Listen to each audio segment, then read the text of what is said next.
IV. Structure, aging and specific groups. 1. Fertility implications, impact on women, men, and children.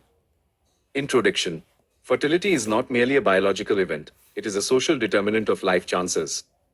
High fertility or infertility profoundly shapes the status, health, and economic mobility of individuals within the family structure. As Marxist feminists argue, reproduction is the production of labor, but the costs are borne unequally. Body implications 10 points. A. Impact on women. Maternal depletion syndrome. Frequent pregnancies drain women's physical health, calcium, iron loss, leading to high maternal mortality rates, MMR. Role trap. High fertility confines women to the domestic sphere, chula chakka, reinforcing the private-public divide and preventing economic independence. Thinker. Anne Oakley, housewife role, biology becomes destiny. Educational disadvantage. Early and frequent childbearing cuts short education. Dropout rates for girls correlate with marriage age. Social status. In traditional settings, a woman's status depends on her fertility, specifically bearing sons. Infertility leads to stigma, banj, and social ostracization. Double burden. Working women with children face the second shift, Ali Hochschild, working a job and then managing child rearing, leading to stress. B. Impact on men. 2. Economic pressure. High fertility increases the provider role burden. Men must work longer hours, migrate to support large families, often leading to father absence. 3. Masculinity and virility. High fertility is often culturally linked to virility or mardangi. Conversely, male infertility is a taboo, often wrongly blamed on the woman. 4. Generational debt. Men in large families often inherit less land, fragmentation, leading to downward social mobility. C. Impact on children. 5. Resource dilution. More children mean less food, education, and attention per child. Data. Children from large families have lower nutritional outcomes, stunting. 10. Sibling responsibility. Older siblings, especially girls, are forced to become little mothers, dropping out of school to care for younger ones. 11. Child labor. In poor families, high fertility drives children into the labor market to supplement income, perpetuating the cycle of poverty. Conclusion. Fertility implications are stratified. For the poor, children are economic assets. For the middle class, they are economic investments. True gender justice requires giving women reproductive rights, the power to decide if, when, and how many children to have. 12. Sex ratio, SR, and child sex ratio, CSR, introduction. The sex ratio is a powerful indicator of the status of women in society. It measures the balance between males and females, females per 1,000 males. India is unique because, unlike nature, which favors females slightly, Indian society socially manufactures a male majority. Key concept. Missing women, Amartya Sen, millions of women who should be alive but aren't due to neglect and feticide. Current data, trends, overall sex ratio, 943, Census 2011, right arrow 1020, NFHS 5, 2019 to 21 estimate. Note, NFHS data is a sample, census is the gold standard. The rise to 1020 suggests improvement, but mainly due to women living longer, higher life expectancy. Child sex ratio, 0 to 6 years, the real worry. It fell from 927, 2001, to 919, 2011. This indicates rampant prenatal sex selection. Body, factors for decrease and government steps, 10 points. A. Factors for decline, the Y, son meta preference, the cultural necessity of a son for moksha, funeral rites, and vansh, lineage.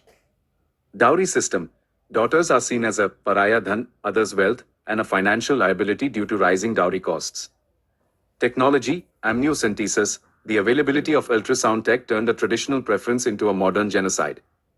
Slogan, pay 500 now, abortion, to save 50,000 later, dowry.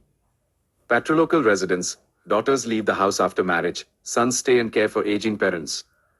Hence, sons are old age insurance. Safety concerns, parents fear for a girl's safety, crime, rape, viewing a daughter as a source of constant anxiety. Small family norm, as families choose to have fewer kids, 1 or 2, the pressure to ensure at least one is a boy increases. B. Steps taken by government. 13. PCPNDT Act, 1994, Preconception and Prenatal Diagnostic Techniques Act bans sex determination. Critique. Conviction rates are extremely low. 8. Beti Bachao, Beti Padhao, BBBP, launched in 2015 to target CSR critical districts through awareness and behavioral change. 9. Sukanya Samriddhi Yojana, financial incentive scheme to encourage savings for a girl child's education, marriage. 10. Cradle baby scheme allows parents to leave unwanted female babies at hospitals, orphanages anonymously instead of killing them. Conclusion. The sex ratio is not just a number, it is a mirror of society's soul. While laws, PCP and DT, stop the supply of technology, only social movements, changing the value of a girl, can stop the demand for sons. 11. Aging, Social Gerontology, Introduction. Social gerontology is the sociological study of aging and the elderly. India is witnessing a demographic shift. While we are young today, the graying of India is inevitable. By 2050, 20% of India will be elderly. Key issue. Unlike the West, India is aging before it gets rich, meaning we lack the social security net to support the aged. A. Theories of aging. Theory. Thinker. Core argument. 12. Disengagement theory. Cumming and Henry. Functionalist view. Aging is inevitable mutual withdrawal. The elderly voluntarily step back from roles to allow youth to take over. It maintains social equilibrium. 13. Activity theory. Havighurst. Interactionist view. Successful aging equals staying active.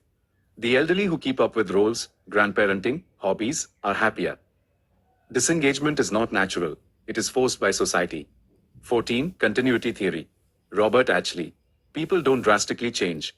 If you were active young, you will be active old. Aging is a continuation of previous lifestyle patterns. 15. Conflict perspective. Political economy of aging. The elderly are a disadvantaged minority. Capitalism devalues them because they are no longer productive workers. They are marginalized to create space for cheaper young labor. B. Problems faced by the elderly, 10 points, loss of status, authority. In the traditional joint family, the elder was the kata, head. In the modern nuclear family, they are often seen as a burden or unproductive dependent. Economic insecurity. 90% of India's workforce is informal, no pension. Destitution is high among those who worked as daily wages. Feminization of aging. Women live longer than men but have less property and financial literacy. Result, a huge population of widowed, poor, dependent women.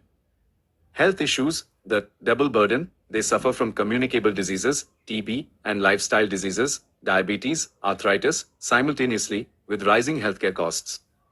Social isolation and loneliness, empty nest syndrome, occurs when children migrate for jobs, leaving parents behind. Concept, sunset children, parents living alone while children are abroad. Elder abuse, rising cases of physical and emotional abuse, often by the son or daughter-in-law, usually over property disputes. Digital exclusion, the rapid digitization of services, banking, utilities, alienates the elderly who are not tech-savvy. Generational gap, differing values between the young, individualistic, and the old, collectivist, lead to domestic friction.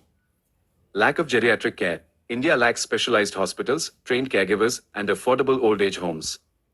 Loss of meaning, retirement leads to a role-less role, Burgess. The loss of work identity can lead to depression and social death.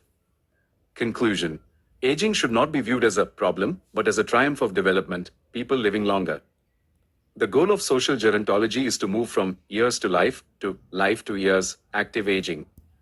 IV. Future-ready topics, exam edge. 16. The silver economy.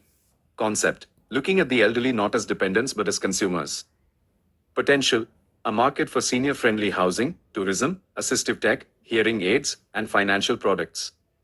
17. Intergenerational equity. Debate. Are we spending too much on the old, pensions, at the cost of the young, education? Solution. We need policies that bond generations, e.g., elderly teaching in schools, rather than pit them against each other. 18. Sandwich generation. Concept. The middle-aged group, 40 to 60s, who are squeezed between caring for their aging parents and supporting their own growing children.